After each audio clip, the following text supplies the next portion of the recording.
Hey, this is Mr. Jarrett, and I'm going to review for unit through Module 1 with the Ready to Go On module quiz. We're first going to start off reviewing 1.1, referring to rational and irrational numbers. And the first set of instructions for numbers 1 through 3 are to write each fraction as a decimal or each decimal as a fraction. And that process is pretty simple. So if we started with number 1, you have 7 over 20. So what you need to remember is very simply that whenever you are trying to convert a fraction to a decimal, all you're going to do is to take the numerator and divide it by the denominator. So in this case, it would be 7 is going to be divided by 20, and that is going to give you, when you do your calculator work, 0.35. And that's it. For number 2, 1.27 repeating. And yes, this bar does mean repeating in case you forgot. And what you're going to be doing is converting this decimal into a fraction. And so we know that when you have a repeating decimal, that means that you're going to write it as a fraction over a series of nines that's equal to the number of digits behind the decimal. So in this case, it will be 1 and 27, the number of digits behind the decimal, over, since there are 2 digits, 99. Now we can't stop there because ultimately we have to simplify. So we simplify by dividing both the numerator and denominator by the same number. Now that number you should always check with their prime numbers: 2, 3, 5, 7, 11, 13, and those prime numbers first. And so in this case, if you check your prime numbers, you'll see that you can divide by 3. Now that you know that you can divide 27 and 99 by 3, see if there are other factors or multiples of 3 that you can divide 27 and 99 by evenly. So 3, yes. 6, no. But what about 9? Yeah, you can. So if you divide 27 by 9 and 99 by 9, you'll end up getting 1 and 3 over 11. So on to number 3.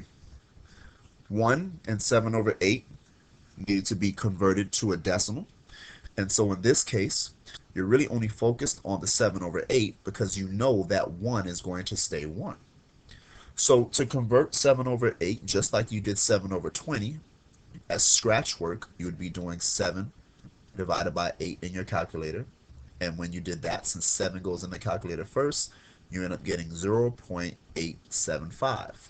So now you have to add the 1 back to the 0.875, and you get 1.875. For number 4, you're asked to solve each equation for x. And so whenever you see that x is squared and you want to know what x used to be before it was squared, you're going to take the number and you're simply going to take the square root. So you're going to ask yourself, what is the square root of 81? The square root of 81, if you aren't familiar, you can use your calculator and you'll see that when you do 81 and press square root, you'll get 9. Now the answer is not just positive 9, because negative 9 times negative 9 is also 81. So you have to make sure that you write the plus or minus sign. For number 5, x cubed is 343. So in the same way that when x is squared, you take the square root, when x is cubed, you take the cube root of both. But the simple reality is, all they really want to know is what is the cube root of 343. How do you do that? That process is a little bit more involved than taking the square root.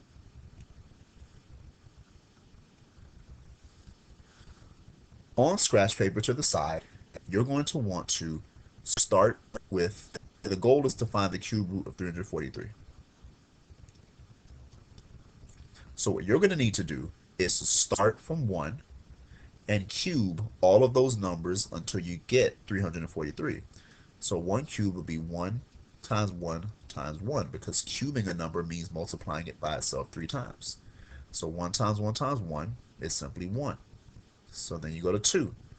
2 cubed is 2 times 2 times 2, which gives you 8, and still not 343. 3 cubed, 3 times 3 times 3, which equals 27. 4 cubed is 4 times 4 times 4, which equals 64. 5 cubed, 5 times 5 times 5, which equals 125. 6 cubed, 6 times 6 times 6, which equals 216. 7 cubed is 7 times 7 times 7, which equals 343. So that is what we've been looking for. So since we're looking for the cube root of 343, the question is, what number was cubed to become 343? And that answer is 7. So the cube root of 343 is 7. And we simply fill that in. The answer is 7. Number 6, you're asked that if x squared is 1 over 100, what is x? Same process as it was for number 4, but now you have a fraction. So you're still going to take the square root of 1 over 100, but to take the square root of a fraction now, you have to take the square root of the numerator and the square root of the denominator separately. So the square root of 1 is 1, and the square root of 100 is 10. But that's it. There's not any more difficult of a process. You just have to remember to split the fraction into its numerator and denominator and take the square root of both. And again, you can use your calculator to do it if you don't know it off the top of your head.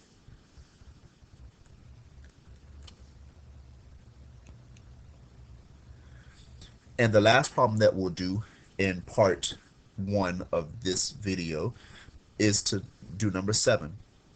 A square patio has an area of 200 square feet. How long is each side of the patio to the nearest 0.05? And so you're going to want to visualize what's happening. You have a square. Let's make an actual square.